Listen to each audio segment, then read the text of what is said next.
নমস্কার, আমি উর্মিলা নিয়ে চলে এসেছি আরও নতুন একটি রেসিপি নিয়ে। তো এখানে ধুয়ে রাখা রয়েছে চিকেন, এখানে রয়েছে ক্যাপসিকাম, পেঁয়াজ কুচোনো, রয়েছে রসুন কুচোনো, এখানে রয়েছে একটা ডিম, এখানে রয়েছে কিছুটা কর্নফ্লাওয়ার, ময়দা, গোলমরিচ গুঁড়ো। তো প্রথমে আমি এর সঙ্গে এগুলোকে দিয়ে এবারেতে আমি এর সঙ্গে ডিমটাকেও দিয়ে দেব একটু নুন, সব একসঙ্গে নিয়ে আমি মেখে নিয়েছি। এবার এটাকে আমি ফ্রাই করে নেব, খুব একটা ভাজবো না, হালকা করেই আমি ভেজে নেব। তো সবগুলোকে একসঙ্গে আমি ভেজে নিয়েছি।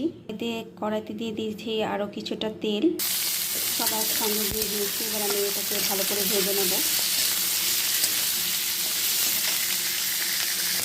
এখানে ভাজা, আর এখানে আমি নিয়ে নিয়েছি soya sauce, chilli sauce, red chilli sauce, tomato sauce.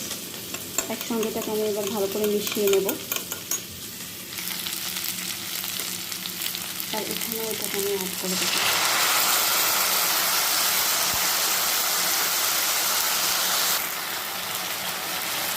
এবার এতে আমি মাছগুলোকে দিয়ে দেবো।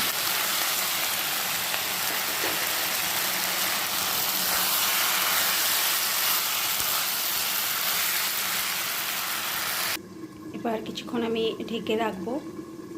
তো হয়েই এসছে। এবার নামানোর আগে আমি এখানে দিয়ে দিব কিছু কাঁচা লঙ্কা।